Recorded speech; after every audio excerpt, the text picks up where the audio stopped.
Assalamualaikum warahmatullahi wabarakatuh. Kami dari kelompok 3 atas nama Muhammad Ihsanuddin, lalu Rustam Mustafa Harkat, Samsul Arifin, kelas C5 akan membuat video untuk memenuhi tugas praktikum bimbingan kelompok. Selamat menyaksikan. Assalamualaikum.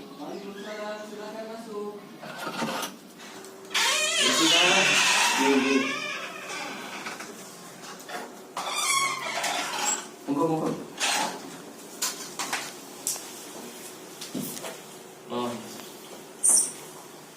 Assalamualaikum warahmatullahi wabarakatuh. Waalaikumsalam warahmatullahi wabarakatuh. Gimana kabarnya siang ini teman-teman? Alhamdulillah baik. Kabarnya sehat ya? Alhamdulillah sehat. Alhamdulillah sehat.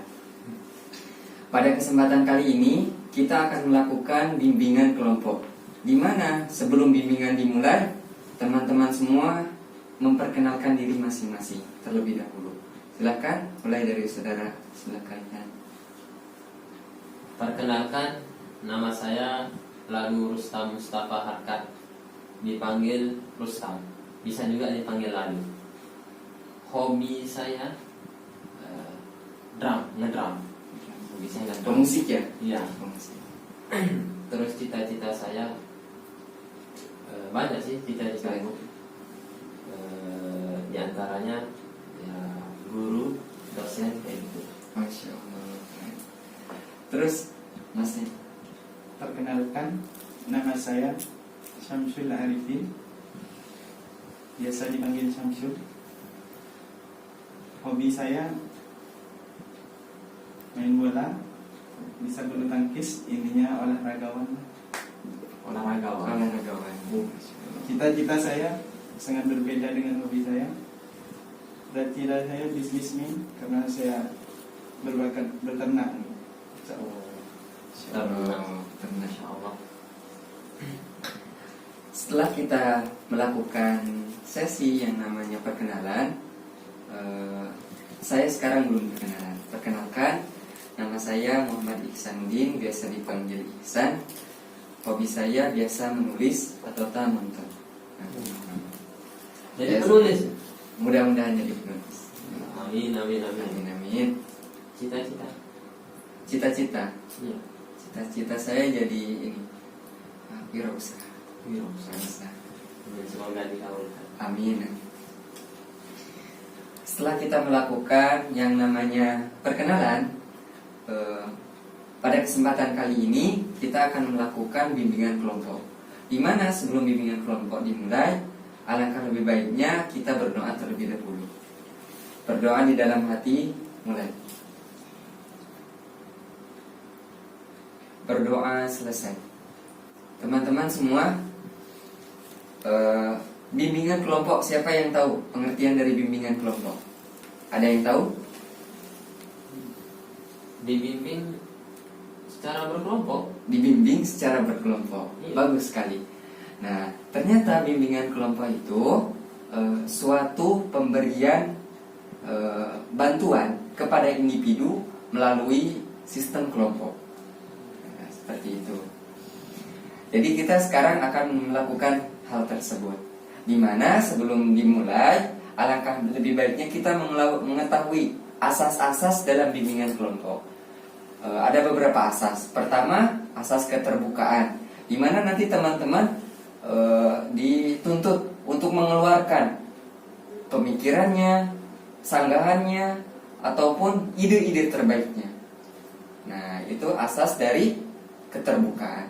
Jadi harus bicara gitu. Ya, nanti selain bicara, ada yang kedua, yakni asas kenormatifan, dimana semua kelompok yang ada di sini harus sesuai dengan norma-norma yang berlaku, baik dari segi bicara ataupun tingkah laku dalam kegiatan tersebut. Bagaimana jika norma-norma semuanya itu salah satunya ada yang kurang? Ada yang kurang, kita nanti saling mengingatkan. Adapun yang ketiga, norma kerahasiaan, di mana setiap yang kita bicarakan jangan sampai keluar dari kelompok kita, dibicarakan ke orang lain. Seperti itu. Jadi yang khusus kita aja yang tahu. Kok boleh cerita ke teman-teman yang lain? Nggak boleh, nggak boleh. Itu saja. Baik, setelah kita mengetahui beberapa asas, kita mulai ke yang namanya bimbingan kelompok. Tema kita saat ini adalah tentang Gadget. gadget, HP. Pastinya teman-teman semua udah punya yang namanya gadget kan? Oh punya. Punya semua. Coba gadget yang paling terbaru saat ini apa? Gadget terbaru yang paling ngetren. Tahu saya kalau Vivo itu V20 kalau nggak salah. V20, Kalau iPhone tuh Kalau setahu iPhone saya, 12. iPhone 12. iPhone 12. Siapa yang udah punya? Belum ada. Belum. Mudah-mudahan nanti kita punya ya. Amin, amin. Amin. Ya masih Vivo. Tentunya gadget ini banyak kelemahan dan kelebihan. Mulai dari banyak ya. Nanti sekarang saya minta kepada Ahrustam, Asamsul untuk menyampaikan kelemahan, kelebihan terlebih dahulu. Kelebihan dari gadget tersebut bisa digunakan apa aja? 2 saja. Silakan Ahrustam. Kelebihannya. Kalau saya sih untuk sekarang ini kelebihannya yang saya rasakan itu ya bisa untuk belajar. Kenapa? Karena sekarang kan masih daring. Dari Kuliahnya daring. belajar. Jadi untuk belajar manfaatnya. Terus selain itu ya bisa untuk minta tolong ke teman kan, atau nelpon orang tua yang Komunikasi ya, lebih komunikasi ya. lebih gampang ya. Lebih gampang komunikasi. Silakan Asamsul. Kelebihannya adalah mendekatkan yang jauh. Mendekatkan yang jauh. Ya, agar komunikasi kita bisa silaturahmi itu enak. Yang kedua, kita bisa memperbanyak ilmu dengan online di Google cari-cari. Oh, gitu, iya. Menambah wawasan. Menambah wawasan. Selain dari kelebihan, tentunya banyak teman-teman semua gadget ini. Nah, yang kita rasakan saat ini ketika kita mondok, tentunya ada kelemahan dalam penggunaan gadget. Nah, sekarang saya minta kepada teman-teman semua untuk mempresentasikan setelah kita menggunakan gadget ini ketika mondok, apa yang dirasakan dan apa efek nanti ke depan ketika kita menggunakan gadget ini. Silakan mulai Ahrus. Jadi kita nyebutkan ini apa? Termasuk kelebihan dan kekurangan gitu loh. Iya. Ya. Jadi gini. Dan efeknya nanti. Yang saya rasakan dan sepengamatan saya ketika di pondok memakai gadget itu kayak gini. Ada kelebihan dan kekurangan. Namun ini relatif. Relatif. Kenapa saya bilang relatif? Tergantung orangnya. Tergantung orang. Di pondok diberi kebebasan megang HP itu beda-beda orangnya. Pertama, ada yang rajin itu walaupun dikasih HP, tapi karena prinsipnya kuat, jadi rajinnya tetap. Waktunya megang HP, dia megang HP. Waktunya ngaji, dia ngaji kayak gitu. Terus ada juga tipe orang yang rajin, tapi ketika diberikan kebebasan memegang HP, dia itu down. Apa ya? Yang nggak rajin gitu. Iya, lost down gitu lah. Jadi di sini itu awalnya dia rajin. Sebelum diberi kebebasan megang HP itu rajin. Nah, ketika diberi kebebasan megang HP, jadi yang biasanya jam-jam biasa itu dipakai ngaji, malah main game ataupun main apalah gitu yang pegang HP intinya. Terus ada yang ketiga ini teman yang kurang rajin,